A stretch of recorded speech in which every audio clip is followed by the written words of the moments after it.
Hey there, Pro Church Media community, this is Jason again. In this tutorial, we're going to look at how to create snowfall inside of After Effects. I know it's pretty simple, pretty subtle, but it can be really great for things like motion backgrounds and things like that. We're also going to look at how to make it loop, and so a pretty simple effect, but it can be anything from gentle snowfall to a raging blizzard, and the best thing is everything's going to be created inside of After Effects. No third-party plugins required, and so yeah, I think it's going to be fun. By the time we're done with this, you're going to know how to make snow, so let's get right into this. Alright, so we're going to start with a new composition. Just do Command N on your keyboard, and I'm just going to call this Snowstorm. And I'm going to do 1920 by 1080, 24 frames a second, 10 seconds long, and you can, of course, do whatever settings you want, and we'll hit OK.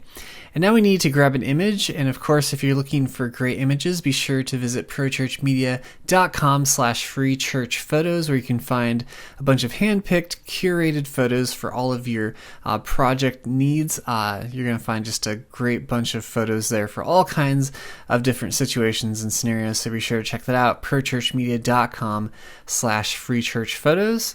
And since all the photos come from Unsplash, you can use them for whatever you want, and so it's going to work great, so be sure to check that out.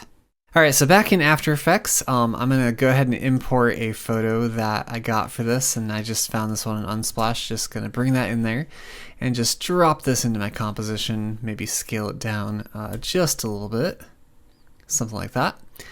Okay, so now we need to create a new solid layer, so do Command Y on your keyboard, and you can call it whatever you want. I'm just going to call it Snow. Make sure it's the comp size and hit OK. Alright, now that you have that, let's go up to Effect and then scroll down to Simulation, and then you want to choose CC Particle World right here. And so go ahead and click that, and you're going to see a bunch of this interface stuff, which I don't think is very helpful, so I usually just turn it off. So if you go to this grid and guides in your effect controls, and if you don't see this effect controls, just be sure to go up to Window and then just choose effect controls.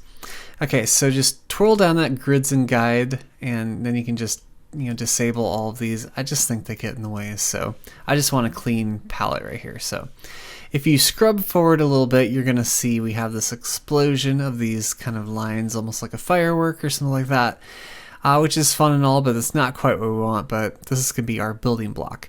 So let's twirl this back up and go down to birth rate.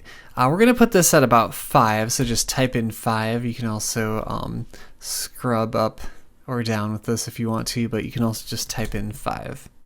Okay, and for longevity, I think let's go with something like, let's go with 8 for now. Okay, so what this birth rate does is basically it says how many particles per second are, quote unquote born, and so, generated every second. This isn't exactly the most useful number, I don't think, because what does 5 mean? I don't know. But then there's longevity, which basically means how long each particle is in existence, and so for about 8 seconds, that actually might be a little long. Let's go with 6 seconds. Okay, so we got those all squared away. Let's keep moving on. Let's go down to the producer. Actually, let's go down to physics. Sorry, yes, physics. And for animation, right now it's on explosive, which is why it's so explosive. So let's twirl this down. There's a bunch of different options you can choose from. We're going to choose Fractal Omni, and so that's going to give us, kind of the same type of look, but it's going to just change up how those particles are affected.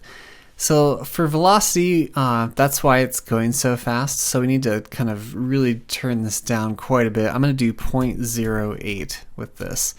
And so you can see now, we still got quite a bit of velocity, but we also want to turn the gravity down, which is, making it go towards the ground.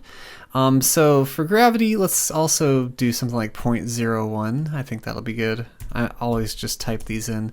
0.01. Now you can see we're getting something, a little more slow, like snowfall. I want something like a gentle snowfall for this one. For resistance, let's put it like 0.3, and you can see now we're getting some resistance out of that, which looks good. And then for the extra, this is just going to kind of change up how the particles move around and stuff like that. Maybe put it up to like 1.9 or so, and you can mess around with the angle and stuff like that. But, I think that's looking pretty good. Okay, so now we want to go to gravity vector, And right now this doesn't look like snow, obviously, but we're going to be fixing that here in a second. And I want the gravity Y to be 1. I also want the gravity X to be 1. So now it's going to be kind of like blowing snow. And you can see what's happening there. And then gravity Z, maybe let's, I don't know. Let's do like 0.4 or something like that, just so it kind of flies towards the camera just a little bit. Okay, so we have kind of our physics all taken care of. Let's go up to the producer now. This is going to help us kind of spread things out quite a bit. And so for the radius, radius X, let's put it up at like maybe like 0.6 or something. We just want it to kind of fill the entire screen. We'll kind of crank up the radius Y as well. Let's do something like maybe like 0.875 or something like that. And for radius Z, we can crank that one up a bit too, just so there's some depth in here, maybe something like 0.9 or so. And so now you can see it's starting to look a lot more like snow. Okay, so now let's go into our particle. And for particle type, we don't want line. Instead, what we want to do is kind of create our own particle. And so let's just go down to textured quad polygon. And so now you don't see any particles because we're basically needing to create our own particle. So let's create a new composition with Command N. Let's call this just snowflake sprite or something like that. And then maybe make the width 50, the height 50. With these kind of custom particles, you usually want to make them pretty small, because otherwise it's going to really bog down your system. So hit OK, and then we have this new particle. Let's just go ahead and zoom in quite a bit. And let's just grab our circle tool. You can also use Q on your keyboard to grab that. And then just draw a circle here. And then I'm just going to kind of draw some little circles off of it just to kind of make it feel like a snowflake or something like that. And I'm not trying to be even at all or anything. And these are going to be very small, and so it doesn't have to look like those snowflakes, like snowflakes actually look. In fact, with that much detail, it would probably just get lost completely. I think something like that will probably look pretty good. So let's just close that out. And now what we can do is come over to this texture, twirl that down. For texture layer, we want to choose that snowflake sprite, so we want to just drag that into the composition. You can go ahead and disable it. And then for texture layer, just be sure to choose that snowflake sprite, and all of a sudden we have some really big snowflakes that are twirling around like crazy, and it looks terrible. Okay, so let's fix that. Let's go, we can probably scatter it maybe if you want to, although that's going to look terrible, so let's not scatter it. For rotation speed, we really want to dial this back down, maybe something like 28 or so, 26. That looks pretty good. For the rotation axis, we don't want any axis since these are just kind of 2D layers and it's going to look really funny like that. So let's go to just Z axis. We want them just to kind of rotate over themselves like that, and so you can see now they're rotating like that, just a little bit, pretty subtle, and I think that'll be pretty good. Okay, so for birth size, we really want to pull this down quite a bit. So let's do something like 0.05 or something like that. And for death size, maybe something like 0.04 or something like that. And so basically what this is saying is when the particle is born, so when it starts to exist, it's going to be this size, and when it dies or when it ceases to exist, it's this size. So over that 6 seconds that we chose for the longevity, at the very beginning, it's going to be this size. And at the end of that 6 seconds, it's going to be this size. You can choose different, size variations or whatever you want. I might, pull the radius Z down just a bit. I might pull the size down to like 0.4 and then maybe like 0.3 or so. And sometimes it can be easier or 0.03. It can be easier just to type it in. I think I want the opacity to be 100. And then you're going to see this thing called opacity map. Usually by default, it does this nice bell curve right here. And so what it does is this dark area means opacity. So right down here, it's basically saying, it goes from 0 opacity all the way up to 100 over this nice sloping curve, stays at 100% opacity, and then, drops back down to 0. And so you're not going to, if you didn't do that, you would see these basically just pop into existence. And so if we just kind of draw that in like that, you'll see they just kind of pop into existence, which isn't what we want. So I'm just going to undo that, and we have our nice little curve there, and so you're not going to see those snowflakes pop into existence. Okay, so our snowfall's looking pretty good. Now what we can do is we want to get this thing to loop, and so let's go to about maybe you want to find, so you can see it starts off from like basically 0 particles, and then as you play it back, the particles start to accumulate, and you get to this point around like 4 or 5 seconds where it's kind of like at full blast. And so maybe at about 5 seconds, go ahead and add a marker there with Control 8 on your keyboard, and then you want to, because this is going to be our loop point and our end point, so we want to drag this all the way back to the beginning, make sure it's on that first frame, and you can just kind of line it up there if you want to. Then extend this all the way out here. Okay, so now we want to animate the birth rate, and so if we go back up to the birth rate, just add a keyframe here by clicking the stopwatch, then hit U on your keyboard to pull that up, and we want to turn this into a hold keyframe, so right click on that keyframe, go to toggle hold keyframe, so that basically this is going to say hold at this value until the next keyframe, and let's go to about probably 4 seconds or so, and then take this all the way down to 0. And now you can see, let's go ahead and solo this just so we can see. So as we play it back, you can see these particles are, slowly dying away until we get, over here, and then they're all gone. And so the goal is we're going to duplicate this layer with Command D on your keyboard, and then pull it all the way down here. And then you want this marker to line up right there, and then you want to go 1 frame past. So just click and drag it 1 frame past. So that will help you get that seamless loop, and so if you start playing it back, you can see we have our seamless loop and it looks good. Okay, so let's take off the soloing of that. So now that's looking pretty good. Okay, there's another thing you can do with this. So maybe all these particles are too big in my opinion. What you can do is go down to extras and go to the effect camera. And then with the distance, you can just play around with that. Maybe, I think that might look a little better. With the snowfall, you always kind of want to make it feel like it's proportionate to the scene that it's in. So you don't want these particles to be too big. And maybe, I need to extend the radius some more just so it kind of fills the screen. I think that looks pretty good.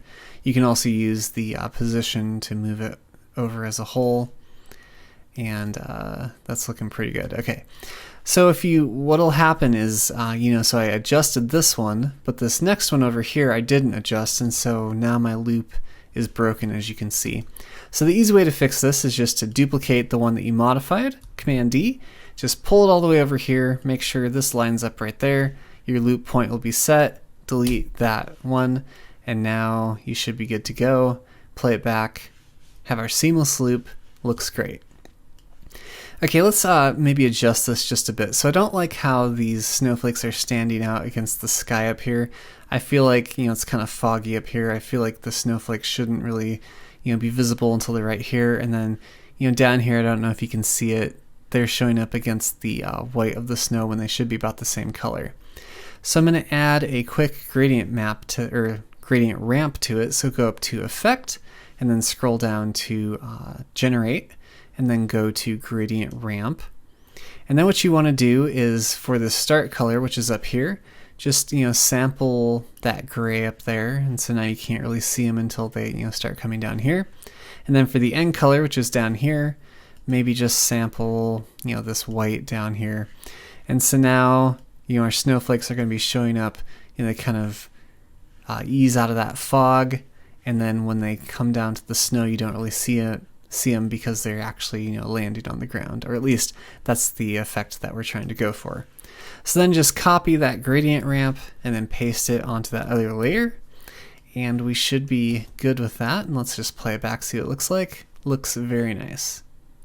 Okay, so we can push this just a little bit further. So I'm going to duplicate this bottom snow layer and then pull it up over the top, and I might just change the color of it just so I know, and maybe call it Big Snow.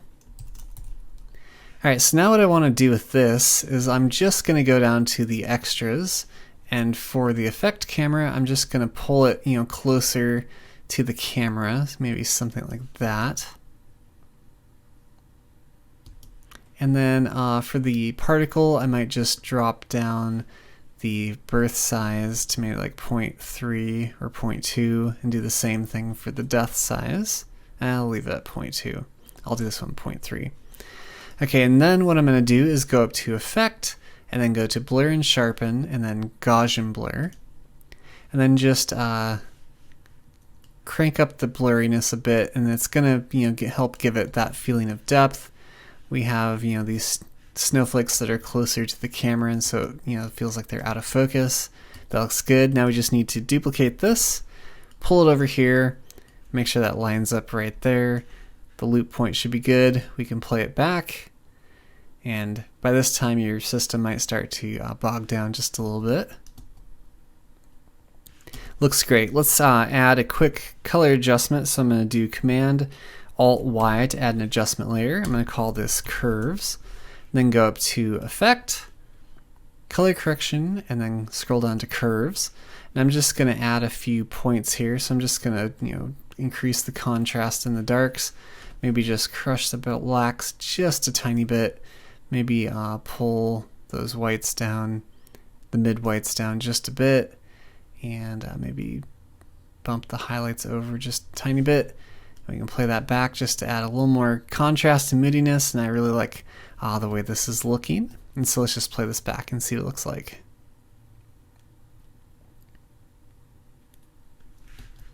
Yeah, let's make sure the loop is good. The loop is good.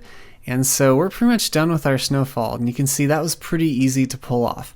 And so you can, of course, adjust this however you want, make it more into a blizzard, or animate the wind or actually the gravity, things like that, just to kind of make the snow blow around more. So there's all kinds of stuff you can do right inside of After Effects.